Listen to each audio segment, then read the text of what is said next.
মাত্র ৩০ মিনিটেই আবুধাবি থেকে যাওয়া যাবে দুবাই। এটি সম্ভব হতে চলেছে গগনচুম্বী ২ শহরে উড়ন্ত ট্যাক্সি পরিষেবা চালুর মাধ্যমে। আরব আমিরাত ভিত্তিক সংবাদ মাধ্যম খালিজ টাইমস এক প্রতিবেদনে এই খবর জানিয়েছে। প্রতিবেদনে বলা হয়েছে, যুক্তরাষ্ট্রভিত্তিক সংস্থা জবি এভিয়েশন ২০২৫ বা ২০২৬ সাল নাগাদ বাণিজ্যিক যাত্রী পরিষেবার জন্য electric take off and landing air ট্যাক্সিগুলোর কার্যক্রম শুরু করবে বলে আশা করা হচ্ছে। ২৫ ও ২৬ এপ্রিল অনুষ্ঠিত হয়েছে স্মার্ট ও স্বনিয়ন্ত্রিত যোগাযোগ এবং পরিবহন ড্রিফট এক্স সম্মেলন। সেখানে জেবি এভিয়েশনের এক কর্মকর্তা খালিজ টাইমসকে বলেন, আমাদের উড়োজাহাজ ৩০ থেকে ৩৫ মিনিটের মধ্যে আবুধাবি থেকে দুবাইয়ে উঠতে সক্ষম হবে। জবি এভিয়েশনের সিইও জোবেন বেভার্ট আলোচনার সময় উল্লেখ করেছেন, সংযুক্ত আরব আমিরাত অবকাঠামো তৈরি এবং স্বনিয়ন্ত্রিত উড়োজাহাজ অনুমোদন দেওয়ার বিষয়ে যে গতি দেখিয়েছে তা দুর্দান্ত।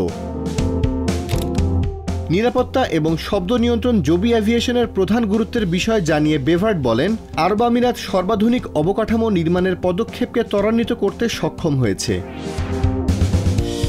২০২৪ সালের ফেব্রুয়ারিতে জবি এভিয়েশন দুবাইয়ের রোড অ্যান্ড ট্রান্সপোর্ট অথরিটির সঙ্গে চুক্তি স্বাক্ষরের ঘোষণা দেয়। ওই চুক্তি মোতাবেক ২০২৬ সালের প্রথম দিকে আমিরাতে এয়ার ট্যাক্সি চালুর কথা রয়েছে।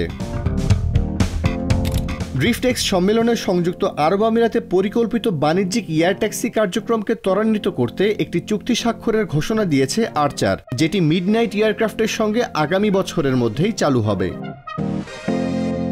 আর্চারের প্রতিষ্ঠাতা এবং সিইও অ্যাডাম গোল্ডস্টেইন বলেছেন, আবুধাবির সঙ্গে এই চুক্তিটি আমিরাত জুড়ে আর্চারের বাণিজ্যিকীকরণ প্রচেষ্টার জন্য স্মরণীয় মুহূর্ত, কারণ এটি ২০২৫ সালের শেষ দিকে সংযুক্ত আরব আমিরাতে আমাদের বৈদ্যুতিক এয়ার ট্যাক্সি সেবা ত্বরান্বিত করার সুযোগ দেবে।